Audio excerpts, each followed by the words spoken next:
l'Université Paysage et Commercialisation en horticulture ornementale. On est à l'Institut technologique agroalimentaire à Saint-Hyacinthe.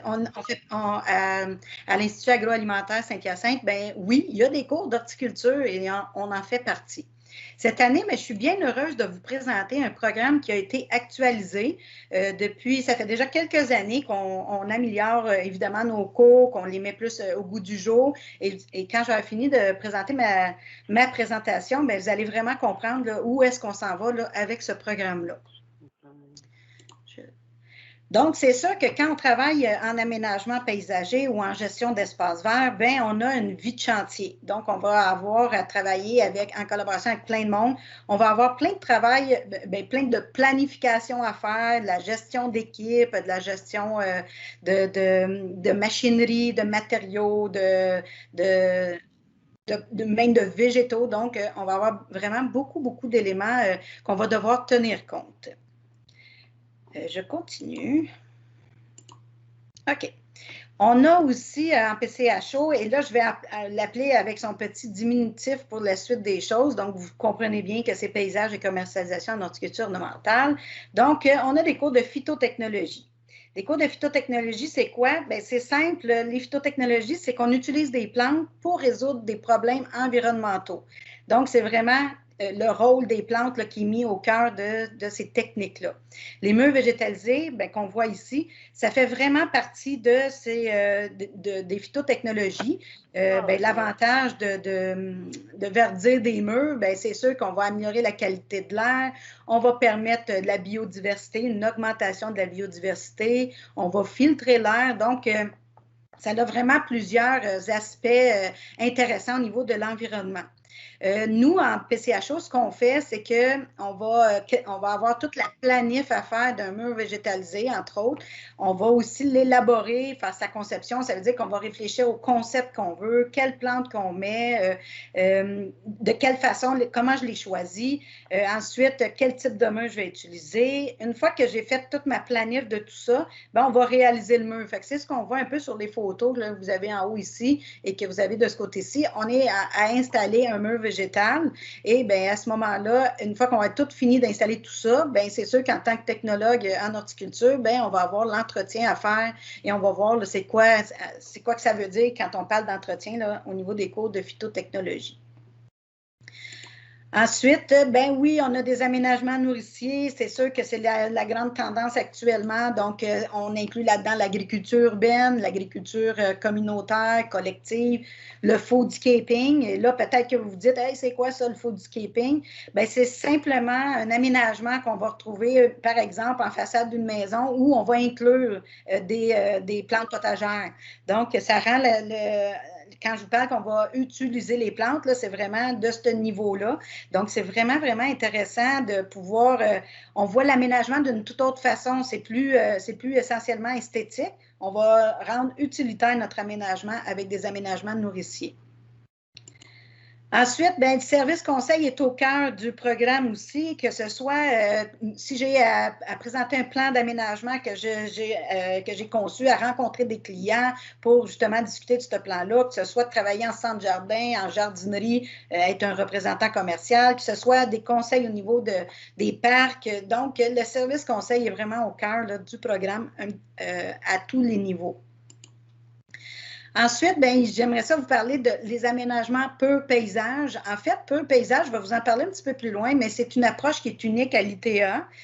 Ça ici, les photos que vous avez ici, pour la plupart, sont prises au jardin Daniela Séguin.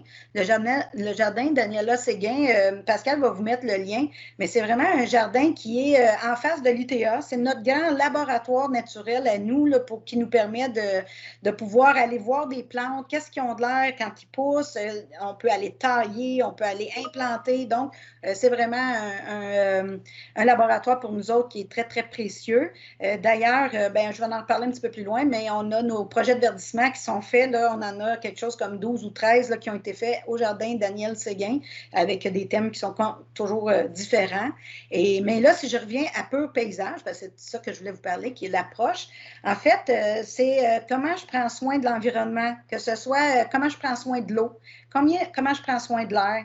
Et c'est toute la réflexion qu'il y a à travers un projet. Donc, je ne fais pas juste aller implanter des plantes sans trop réfléchir. Là, je veux vraiment réfléchir sur ce projet-là, peu importe lequel. Si c'est sur, par exemple, ici, dans le coin en haut, c'est un marais filtrant qui est au départ du plan d'eau. Et lui, il va filtrer l'eau de tout le bassin. Fait que ça, c'est une réflexion. Je récupère mon eau, je ne mets pas de pesticides là-dedans, je ne mets pas de produits pour éclaircir mon eau, quoi que ce soit. C'est vraiment mon marais à l'intérieur où il y a des plantes qui va venir filtrer par les plantes l'eau. Fait que ça, c'est un très bel exemple.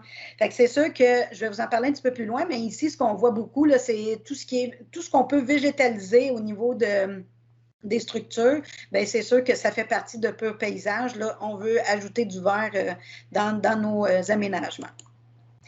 Ensuite, quand on parle de projets de verdissement, c'est des projets de toutes sortes. Fait que oui, il va y avoir également de la réalisation de toits végétalisés.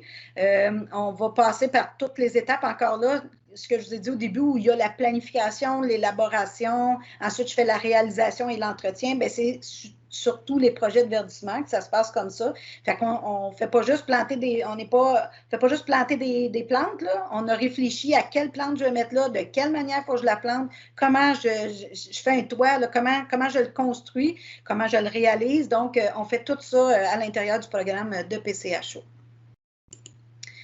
Ensuite, oui, il y a aussi l'arboriculture et la foresterie urbaine. Donc, je vais vous en parler un petit peu plus tard, mais ça fait partie de notre programme où là, vous pouvez travailler après ça pour la ville, par exemple, là, en tant qu'inspecteur de la ville pour être capable de, OK, quel arbre je coupe, quelle partie je taille. Donc, vous allez bien connaître les arbres pour être en mesure de justement poser des diagnostics que ce soit au niveau de l'âge, que ce soit au niveau de la taille qui doit être faite, est-ce qu'on conserve l'arbre ou pas? C'est sûr que notre but premier, c'est toujours de conserver les arbres. Il y a tellement de bienfaits là, au niveau de l'environnement en lien avec les arbres. C'est clair que c'est notre première option.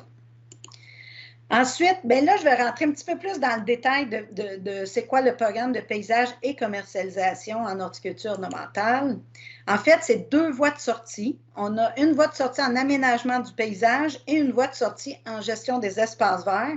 Et là, vous me voyez venir, il y a le service conseil qui va être intégré dans ces deux voies-là. Donc, à travers tout mon cours, tout le cursus, en fait, vous allez pouvoir découvrir de quelle manière je vais offrir des services conseils à travers l'aménagement du paysage puis à travers la gestion des espaces verts.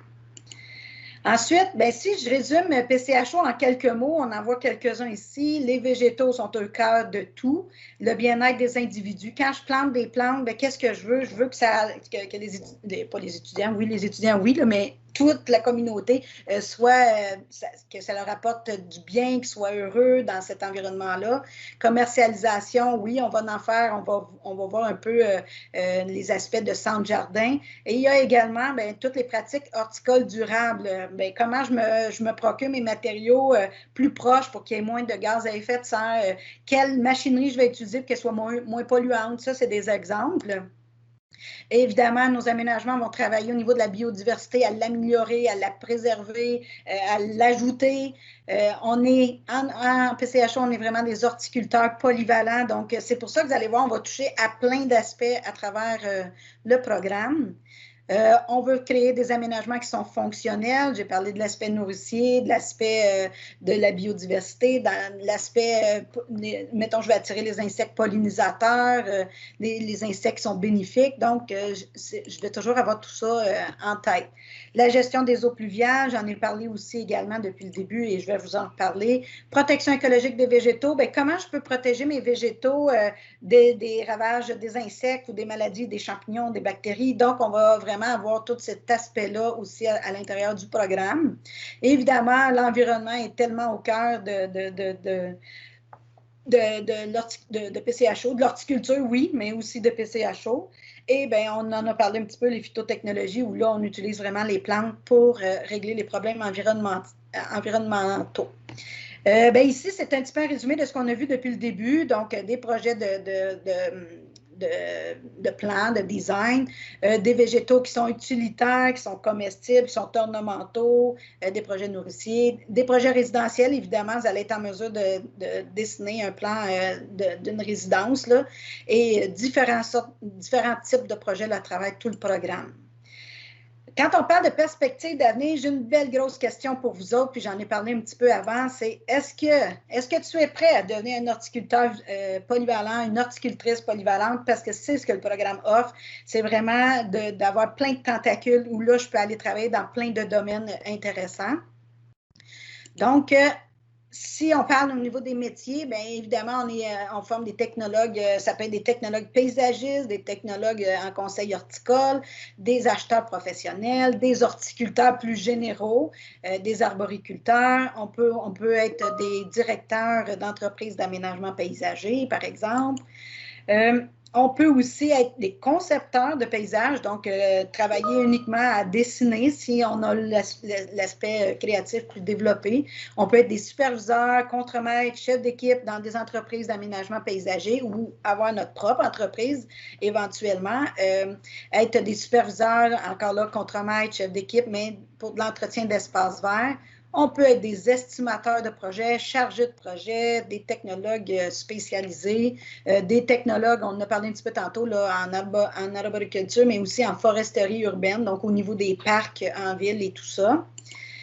C'est qui nos employeurs? Bien, évidemment, les entreprises de conception d'aménagement paysager, des entreprises d'aménagement et d'entretien, des municipalités, des villes, des organismes gouvernementaux, des entreprises d'irrigation, d'éclairage, de bassins d'eau, des entreprises qui vont être plus spécialisées en phytotechnologie, donc murs végétal, toits végétal, agriculture urbaine, en centre jardin aussi, des fournisseurs, des grossistes. Donc ça fait partie pas mal des employeurs pour lesquels vous allez pouvoir travailler. Si, mettons, vous aimez vraiment beaucoup le DEC et que vous voulez poursuivre vos études universitaires, bien, on a une passerelle de DEC-BAC avec l'architecture, avec le bac d'architecture du paysage à l'Université de Montréal. Il y a plusieurs cours qui sont crédités là, pour la première année. Vous pouvez faire également un certificat en horticulture et gestion des espaces verts. Et il y a aussi en agronomie où vous avez quelques cours là, qui vont vous être crédités là, si c'est plus le côté agronomique qui vous intéresse. Comme je disais tantôt, étant donné que notre formation est vraiment faite pour devenir horticulteur, bien, dans tous les sens du terme, bien, c'est sûr que ça ouvre beaucoup de portes là, à ce niveau-là. Ensuite, vous avez plusieurs autres perspectives qui sont possibles. Le salaire moyen annuel, c'est 19,75 $. Ça, c'est comme si je travaille en entreprise paysagère puis je sors du DEC. Si je travaille... c'est ça, en entretien paysager, tout ça. Mais si je travaille pour les villes, là, j'ai des étudiants qui sont sortis de l'école qui ont eu 32 piastres de l'heure. J'en ai eu d'autres qui en ont eu 24, 25, 27. Donc, ça varie beaucoup. C'est sûr que quand je réussis à avoir un poste pour la ville, bien, c'est toujours un petit peu plus payant. Par contre, tu travailles peut-être un peu moins longtemps au début. Puis après ça, là, plus que les années avancent, le plus que tu deviens annualisé.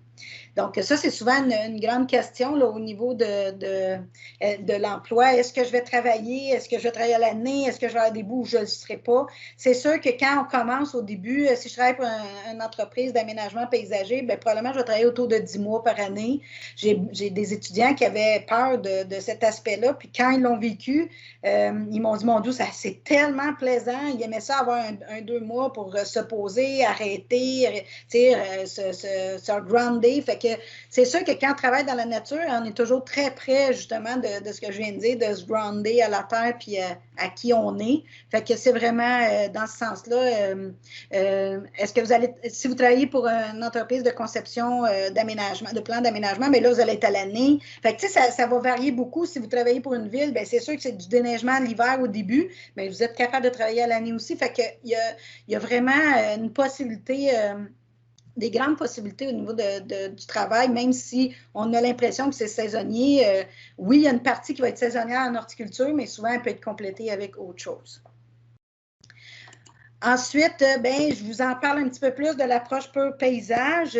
L'approche pur paysage, en fait, c'est assez simple. C'est la création d'écosystèmes qui sont aménagés en prenant soin de 7 critères. Je vous en ai nommé quelques-uns tantôt, mais on le voit ici. Donc, au départ, j'ai un écosystème que soit que je vais complètement inventer ou bien que je vais retravailler pour améliorer l'écosystème. Donc, je vais passer par la conception, par le design, par mes pratiques d'intervention aussi.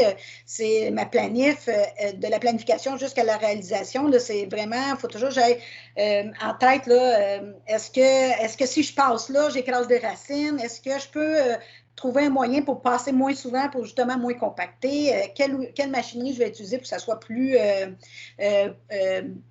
meilleur pour la nature? Et évidemment, ben, on rentre là-dedans, là, dans les autres critères, ben, la gestion de l'eau, comment j'améliore mon air, comment je protège mon sol et que je l'améliore, comment je fais pour avoir plus de biodiversité dans mes aménagements et bien, c'est quoi je fais pour la santé et le bien-être des communautés. Donc ça, c'est vraiment, là, quand on dit l'approche pur paysage, c'est que c'est derrière chaque réflexion ou chaque projet, chaque planification de tous nos projets. Donc, c'est sûr que pour nous, c'est pas juste je mets une plante là, tout est réfléchi. Je la mets pas pour rien.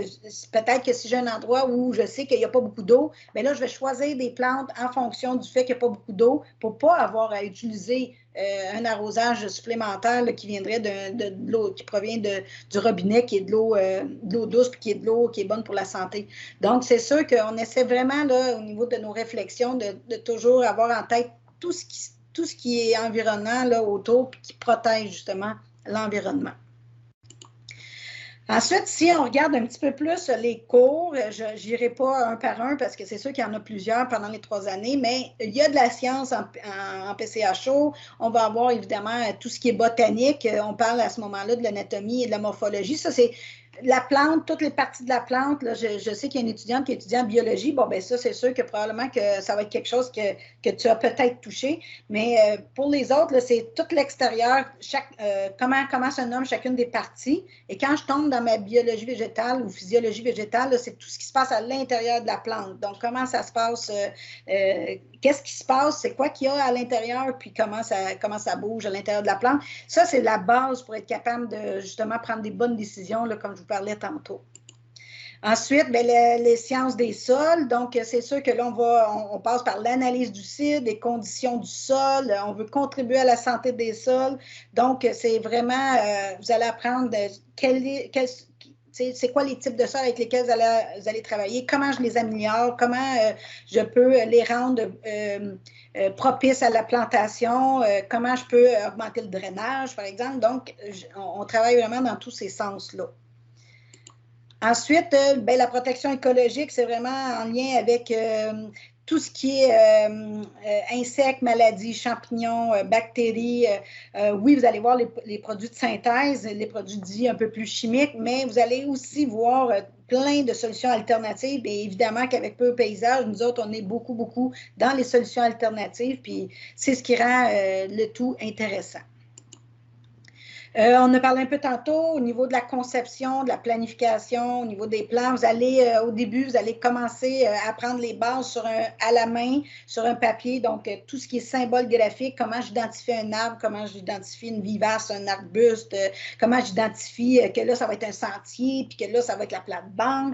Donc, un peu tout ça. Mais tout ça part d'une idée, un concept de base. On va avoir des recherches à faire, soit au niveau de ce que le client veut, au niveau de la réglementation municipale, au niveau des devis qui existent déjà. Et ensuite, on fait l'inventaire de tout ce qu'on a besoin pour être capable de créer notre plan. On va analyser évidemment le site. Où est-ce qu'il vient le soleil, les vents dominants? Est-ce que j'ai une partie qui est ombragée parce qu'il y a un immeuble qui est juste à côté? Donc, vraiment voir l'aménagement dans son ensemble pour ensuite pouvoir aller vers notre créativité, le design, puis là, faire sortir nos idées. Et évidemment que tout ça, bien, ça produit des documents techniques vraiment, vraiment intéressants et complets. Je vous dirais que quand nos étudiants sortent, sont très, très bien préparés pour le marché du travail ou ils peuvent aller se perfectionner à l'université. La différence avec l'université, c'est que nous, on va travailler beaucoup au niveau des plans, du résidentiel, donc des maisons, c'est plus monsieur, madame, tout le monde au niveau d'un quartier. Mais quand on va à l'université, bien là, c'est plus au niveau de la ville, d'un quartier, vraiment aménager un quartier au complet. Donc, on est un arrondissement. Tu sais, on va avoir vraiment, on élargit beaucoup là, au niveau de la conception. C'est la grosse différence qu'il y a entre le DEC et le bac. Ensuite, ben oui, on va avoir des plans informatisés. Là, c'est spécial que tout ne sort pas. Je m'excuse, je vais juste reculer un petit peu.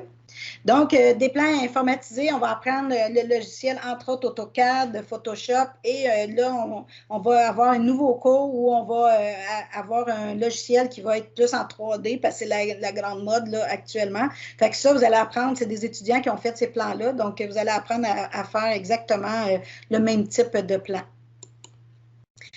Ensuite, ben oui, quand on est en aménagement, ben on va apprendre les techniques de taille. Donc, ça fait partie de l'entretien des espaces verts. Quand je vous disais qu'il y a l'aménagement et les espaces verts, bon, ben dans les espaces verts, il y a toute la partie aménagement, mais il y a aussi la partie entretien.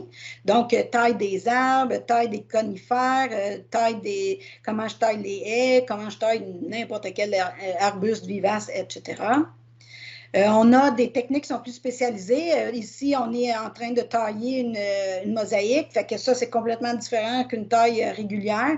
Ici, on est à entretenir et désherber un toit végétal, donc là, on voit tout l'aspect de la ligne de vie à laquelle on doit être attaché parce qu'on est sur un mur, sur un toit. Donc, on a aussi tout cet aspect-là là, au niveau du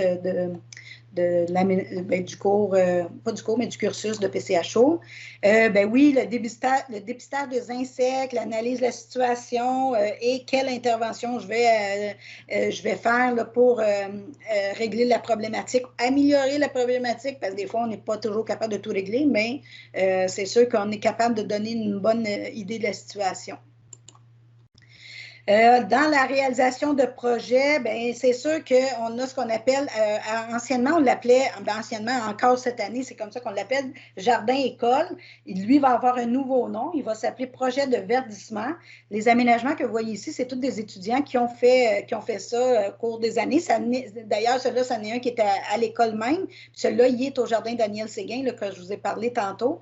Quand on est dans la réalisation de projets, on va avoir de la gestion à faire, de la gestion de ressources humaines, de la gestion d'équipe, de la gestion de matériaux, de la gestion de plantes. Donc, on est vraiment au cœur là, de comment j'organise, comment j'orchestre tout un chantier d'aménagement. Ensuite, ben, qui dit réalisation de projet dit travail d'équipe, de collaboration. Donc, les étudiants travaillent, je vais le dire comme ça, travaillent beaucoup sur, OK, là, il faut que je travaille en équipe, il faut que je tienne compte des idées des autres. Et en horticulture, quand on fait partie du grand monde de l'horticulture, et je suis bien heureuse de le dire, on va travailler beaucoup en multidisciplinaire. Donc, si par exemple, j'ai un aménagement à faire, je vais dire d'une cellule de biorétention qui est pour la gestion d'eau, bien, je dois travailler avec un ingénieur, je dois travailler avec des gens de la ville, je dois travailler avec des architectes du paysage et moi, bien, je suis là en tant que technicien, je connais mes plantes, je suis capable d'apporter des points positifs par rapport à tout ça. Donc, je vais avoir à parler à plein de monde, là, plein d'autres corps d'emploi autour de tout ça. Fait que c'est vraiment une bonne école, les fameux projets de verdissement pour justement apprendre à écouter les autres, à donner notre opinion, à prendre le lead des fois laisser la place. Donc, le travail de collaboration là, est vraiment intéressant à travers tous ces projets-là.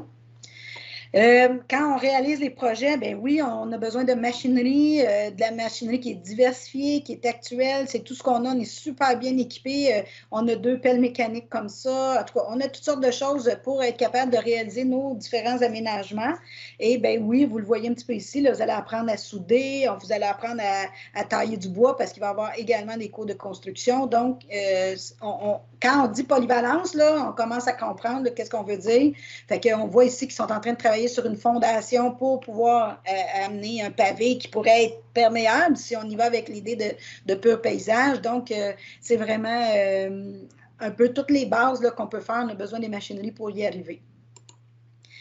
Ensuite, ben ici encore, je suis dans la réalisation de projets. Je vous parlais de cours de construction. Vous voyez, ils sont en train de construire une pergola. Les bacs que vous voyez ici, c'est des bacs d'agriculture urbaine. Ils ont été construits par des étudiants dès les premières années. On a évidemment de l'implantation. C'est ce qu'on voit un peu dans ces coins-là. Vous voyez ici le sentier. C'est tout construit au complet là, par les étudiants. Donc, c'est vraiment des projets qui mènent de A à Z, de la conception jusqu'à la réalisation à la fin. Donc, ils vont faire tout le planif, le plan. Après ça, choisir les végétaux pour faire le plan.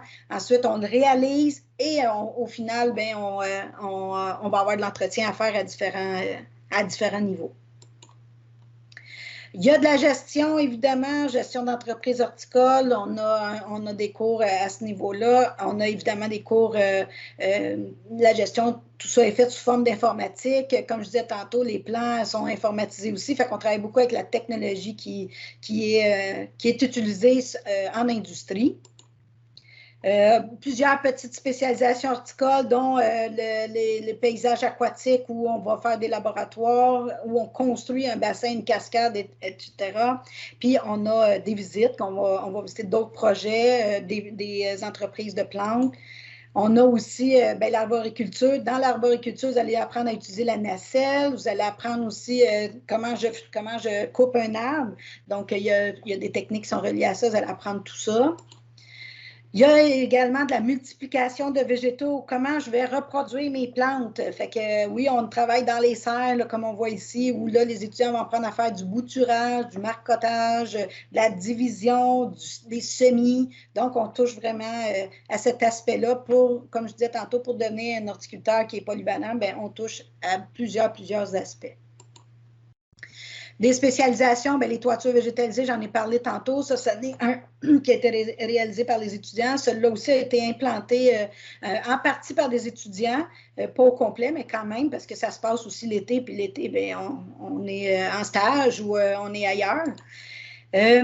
On travaille beaucoup en horticulture dans le milieu urbain. C'est là qu'on peut justement diminuer les îlots de chaleur. Tu sais, vous savez, les îlots de chaleur, c'est le fait que quand il fait bien chaud, dans les endroits où c'est très bétonné ou imperméabilisé, bien là, il fait chaud encore plus que les sections environnantes autour. Fait que, comme ici, là, on a un bel exemple, c'est la ruelle verte, la ruelle champêtre à Montréal, où là, elle a été verdie justement pour diminuer les îlots de chaleur et ils ont vu vraiment un changement significatif. Fait qu'on est toujours là, dans des aménagements ou des projets de verdissement qui sont bons pour la nature. Avec l'industrie, on fait plein de visites. Dès la première session, là, vous faites plein de visites parce que, depuis le début, comme je vous en parle, bien, il y a plusieurs secteurs en horticulture. Fait que là, vous allez vraiment aller visiter chacun des secteurs là, pour être capable de voir un peu tout ce qui peut s'offrir à vous autres. Donc, on est très près de notre industrie. On a une belle relation avec eux autres. On est en constante discussion pour être capable de sortir des étudiants qui vont pouvoir travailler. Puis, en parlant de ça, c'est sûr que le taux de comment on appelle ça, le taux d'insertion après le travail, après l'école au travail. Le taux de placement? Oui, le taux de placement, merci beaucoup.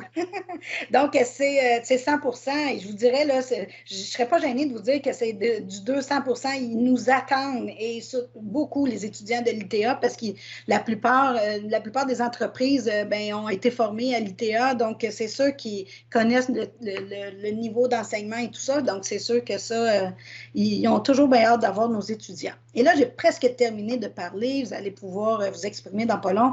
Donc, oui, PCHO, c'est des laboratoires, des ateliers, beaucoup de pratiques. Il y a de la théorie, je ne vous le cacherai pas, mais cette théorie-là, on peut la mettre en pratique parce que nous autres, on a vraiment l'idée que pour former un bon technologue, il faut avoir un peu de pratique à travers tout ça.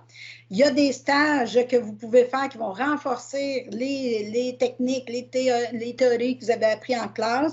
Des voyages pédagogiques, il y en a minimalement un.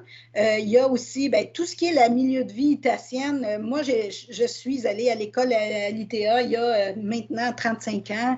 Et je peux vous dire que ça fait 35 ans, mais je l'ai encore tatoué dans le cœur. L'ITA, pour moi, c'est toute l'énergie qui vient avec. C'est des rencontres avec des profs qui sont proches de vous parce que c'est une petite école. Donc, c'est vraiment intéressant comme vie.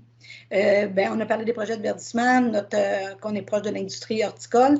Et je vous présente notre équipe. Il y a peut-être 2-3 visages qui ont changé, mais sinon, là, c'est vraiment l'équipe de profs, de technologues qui sont là vraiment pour vous autres. On est toujours à l'écoute, on est passionné, on est du monde qui tripe.